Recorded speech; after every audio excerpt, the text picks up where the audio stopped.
Things are actually working, but I want to start at 10:30.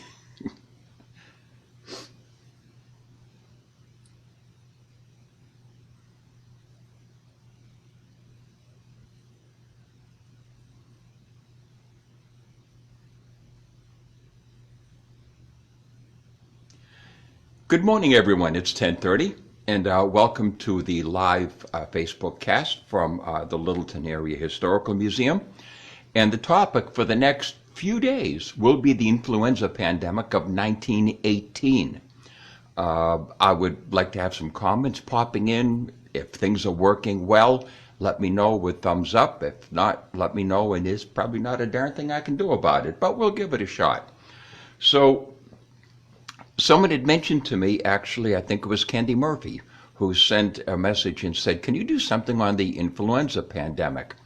So I brought home the Littleton Couriers, and I spent a lot of time so far in October 1918. So I'm going to try to keep this, I was saying 10 to 15 minutes, could be a half hour, but we'll give it a shot anyway. So the influenza pandemic, some background on it. Okay, started 1918 and it came in the fall. Now, here are some statistics. The pandemic claimed 20 million lives worldwide, 550,000 in the United States alone. There were more deaths due to this pandemic, the influenza, than in all of World War I. All right.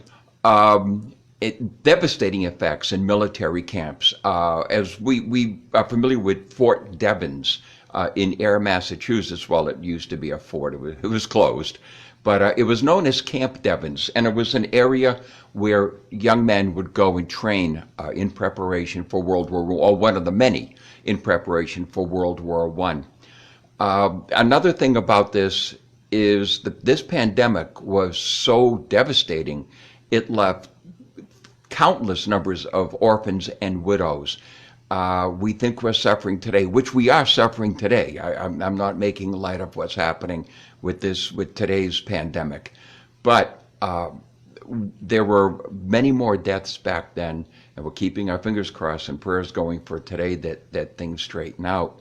But economically, in 1918, they did not have the economic barriers or safety checks built in as we do now in 2020. Interesting fact about it, if you notice the last one, it says New Hampshire suffered the least. The state of New Hampshire, but from March of 1918 to spring 1919, 3,000 died. That's 3,000 in the state of New Hampshire, as opposed to 550,000 in the United States. It's quite a number. I'm going to hit the button again and try to keep this going. All right. Now, there were several reasons why the 1918 influenza was special. And the phone's ringing. Well, that's too bad. I'm not going to answer it. First of all, there's a lot of writing here, so I'm going to read through it, okay? Remember, we were in World War I. We're involved in World War I. And the conditions kept it a secret a lot longer. The war was the center. People were going out, raising money, selling war bonds. People were making bandages. The people on the home front were really into this. Okay, and very active with the war. So it was a secret much longer had it been, would have been out in ordinary circumstances. Now, pneumonia deaths, one thing I've been doing is I've been stuck in October 1918, which will come up on another show, but I've been stuck in October 1918 looking at in the Littleton Courier. And a lot of people were dying from pneumonia. Now, whether it was pneumonia contracted from the influenza. Some of it was, but most of it was just straight pneumonia. Now, even as the virus had prostrating hundreds of thousands of victims in Europe in the spring of 1918, Americans tried to convince themselves that this was the Spanish flu. By the way, a little bit of historical trivia thrown in here. The King of Spain had the influenza, the Spanish influenza, in the epidemic of 1898. Also came down with it in 1918. The results was panic and confusion. Physicians didn't know what they were dealing with, as it was an entirely new disease, or if their patients had a more familiar grip. There was no antidote to provide any type of a relief during the pandemic of 1918. Reason number two, huge mortality rate among 20 to 40-year-olds during the 1918 pandemic. Now, we all think 20 to 40-year-olds, you're talking the healthiest and the sturdiest members of society. Another thing that I came across in researching was we would think that the farm boys would most likely be the ones, the sturdy ones, would be the city boys who were factory workers, that they would be more susceptible to the influenza of this time period of 1918. But no, it even struck us strong. The boys who worked outdoors in the sun, that was the pandemic, and that was another reason, number two. Number three, the fall of 1918, all right, it remained at an epidemic level for 31 weeks. Yeah, 31 weeks. That's a long time. As I said, I'm talking about 1918. When I started researching in the Littleton Courier, I went to 1918 January. There was nothing in February. Then I did some research and I found this information fall. This actually was the second attack of the influenza in 1918. The first one was in March. The second one hit really big in the Littleton area in October. There were some cases in September. One thing that I've done is using the Littleton Couriers, which are not online, but using the Littleton Couriers, I looked at September, and I did a search of influenza. I just typed in the word influenza, and the word influenza appeared 16 times during the month of September in the Littleton Courier. Now, our newspaper came out once a month then, once a week then, as it does now. 16 times in September. Well, I went to October and did a search. 192 appearances of the word influenza in the October 1918 Littleton Courier. And that disease lasted 31 weeks. Okay, in Littleton, there were 72 cases of influenza in Littleton, New Hampshire. Using the Courier, October 31st, 1918, Littleton Hospital had treated 60 patients. Now remember, Littleton Hospital took in Franconia, Bethlehem, Easton. It took in from around the area. So as I put here, surrounding towns had access to the hospital. Okay, I'm getting these neat pop-ups here. Mary Louise Grandemaison said, "My mother and father met working at the Courier." Oh, one thing I'd like to throw in, this reminds me, good morning, Mary Louise. One thing I'd like to throw in is I'm doing research for one of the programs on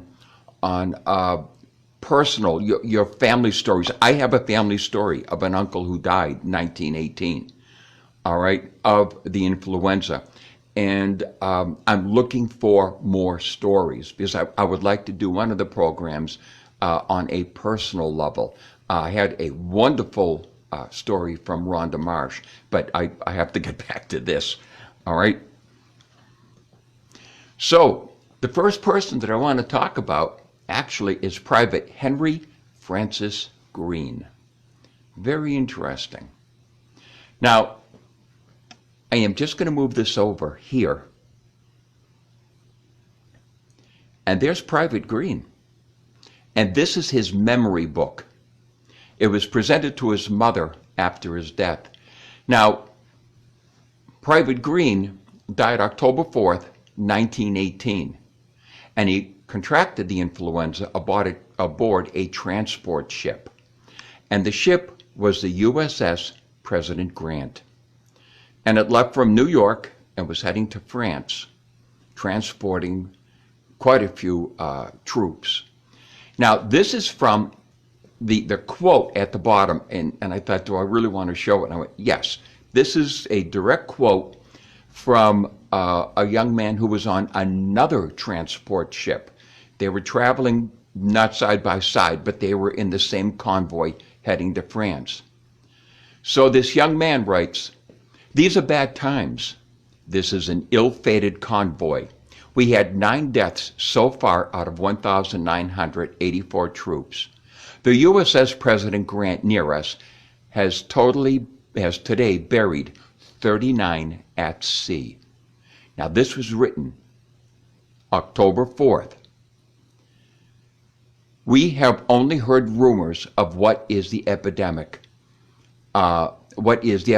so flagrant on her. But yesterday the cruiser sent most of her surgeons back to the Grant with a new stock of drugs. Thank God, we are only a few days out of France. More than likely it will mean quarantine on the ships. But this is better than being at sea, where a disease once started soon becomes a plague. The Grant carries about 3 times as many troops as we do. But even so, her death rate is fearful.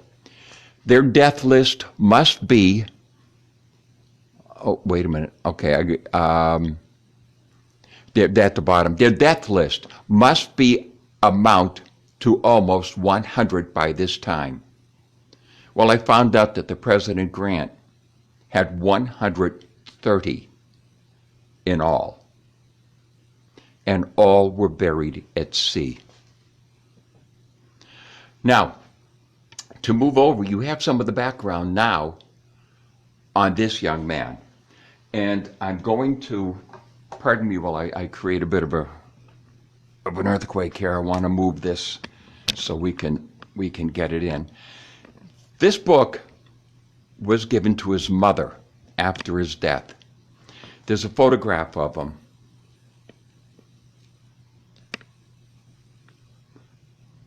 He is credited to living in Worcester, Massachusetts, but he was a Littleton boy. I'm putting on. I always wear cotton gloves whenever I try to wear them whenever I handle anything down here at the museum.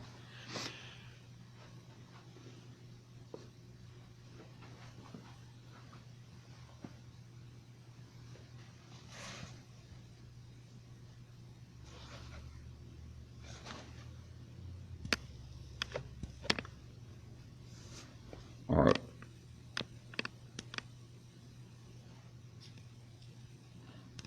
Now, in this book,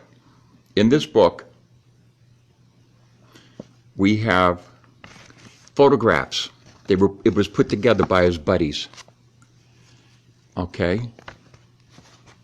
We have his comrades, December 30th, 1917. Recollections. Went to Newark with a friend, and then up to White Plains to spend New Year's with Carrie. January 14th, 1918. Went to Worcester on a 48-hour leave.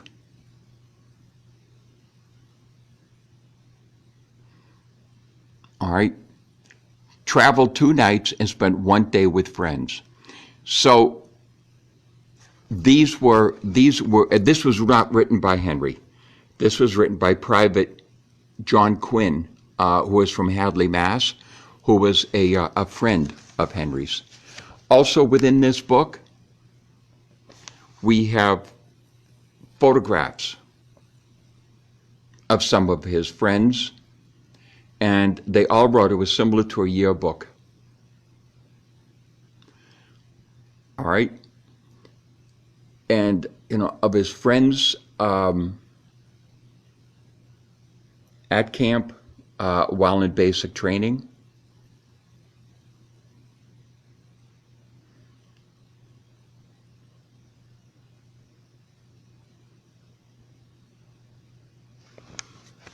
All right. Now, we do not have the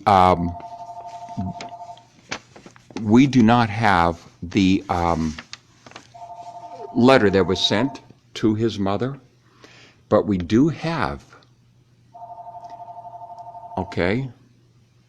we do have his death certificate. And I wish people would stop calling. But anyway, we do have his death certificate.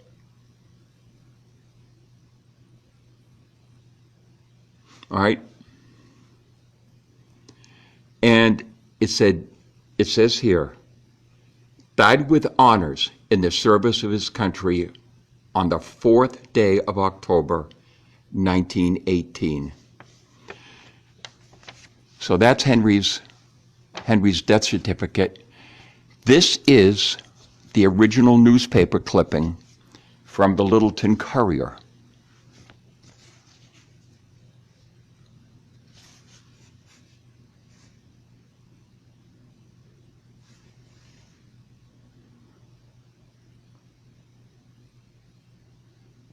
And I am going to take a few seconds, or a minute or two, and what I'm going to do is I'm going to put this, because we have Henry's photograph.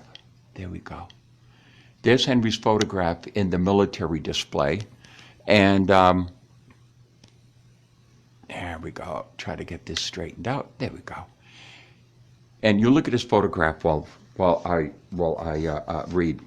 Littleton people were shocked to learn Monday morning of the death of Private Henry Francis Greene, which occurred on Friday, October 4th, at sea.